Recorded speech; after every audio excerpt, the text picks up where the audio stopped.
সুপ্রিয় দর্শক, আপনাদের ভালোবাসা আসলাম এক অসহায় মেয়ের কাছে। আমরা শুনবো তার জীবন কাহিনী। তার জীবনে অনেক কষ্ট আছে। ছোটবেলার থেকে সে সৎ মায়ের ঘরে মানুষ। আসলে তার জীবনটা কিভাবে গড়ে উঠছে আমরা তার মুখ থেকে শুনবো। আমরা কিছু না বলি, আমি তার মুখ থেকে কিছু কাহিনী শুনি। বলো তোমার জীবন কাহিনীটা, তোমার নাম পরিচয় প্রথম। আমার নাম সাথী। দেশের বাড়ি জামালপুর। অনেক ছোটো থেকেই কষ্ট পেয়ে মানুষ হয়েছি। মা ছিল না ঘরে, বাবা বিয়ে করছিল সৎ মা ঘরে। এরপরে জানেনি তো সৎ মা ঘরে থাকলে কি হয় আর কি। আমি এরকম একটা মানুষ চাই যে আমার গাছের মতো ছায়া দিবে, আমার সবসময় পাশে থাকবে। এরকম একটা মানুষ চাচ্ছ নাকি? জি। যাক, তুমি এরকম একটা মানুষ চাচ্ছ যে তোমাকে বট গাছের মতো আগলে রাখবে।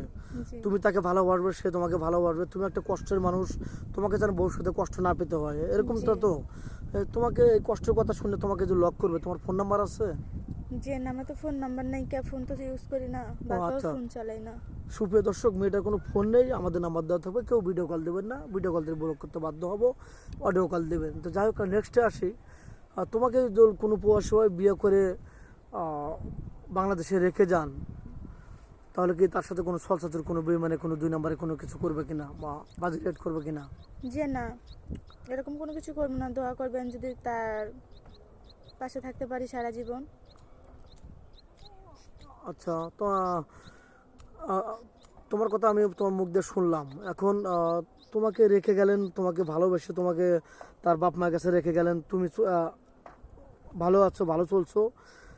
1 বছর, 2 বছর, 3 বছর পর তোমার স্বামী আসবে। তুমি কি কোনো পরকীয়ায় লিপ্ত হবে কিনা, বা তার ছোট ভাই আছে তার সাথে অশ্লীল কোনো কাজে লিপ্ত হবে কিনা? যে না, এরকম কোনো কিছু করবো না। আর তোমার তো একটা মৌলিক চাহিদা আছে, শারীরিক চাহিদা আছে। তুমি কি আবার তার বিশ্বাসটা নষ্ট করবে, এরকম কিছু করবে? আমরা গরিব ঘরের মায়ের বোনের জানেনি, আমগর খাওয়ানোর কষ্ট হলেও সহ্য হয়, কিন্তু কোনো মানুষ সম্মানের কষ্ট বা এটা এরকম দেবে না কোনো কখনো? কিছু সত্যি করবো না। বলছো তো? জি। আচ্ছা, তুমি কি রাঁধতে ভালোবাসো, কি রান্না করতে ভালোবাসো তুমি? আমরা তো গরিব ঘরের মানে মধ্যে সব আর কি কিছু পাক করার। কচু পাতা ভর্তা বেশিরভাগ পছন্দ। ও আচ্ছা, আর কি কি খেতে ভালোবাসো? মাংস খেতে তো সবাই ভালোবাসে, আমিও ভালোবাসি, কিন্তু খেতে পারি না। ও মানে কষ্টে, মানে গরিব ঘরের সন্তানের জন্য কষ্ট, মানে মনের না, ভিতরে শুনতেই কষ্ট পারি জাগে। মাছ মাংস ডিম এগুলা অনেক রকমের খাওয়ার কথা শুনতে পারি, কিন্তু আমার গরিব করে মায়ের ফোনাই দেখা বা ওরকম খাইতে পারি না। ওগুলো লাভ বলে বললে লাভ কি না, আর মানে কি। নিজের খারাপ লাগে নাকি?